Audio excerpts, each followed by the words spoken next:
Hello everybody, today we'll talk about how to fix or how to solve TikTok search not showing videos. To know how to fix or how to solve TikTok search not showing videos, you should just go to settings. After that we click apps, default apps, app settings. Here in this page you will enter to the window of TikTok. Then this page of app info you will click on first stop and you will click OK. Then you will enter to the window of storage. After that we click clear cache and you can go to your airplane mode to turn on.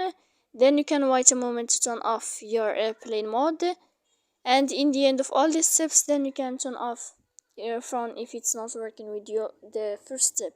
So please don't forget to support us by like and subscribe. See you next time in another video, and thank you for your attention and your watching.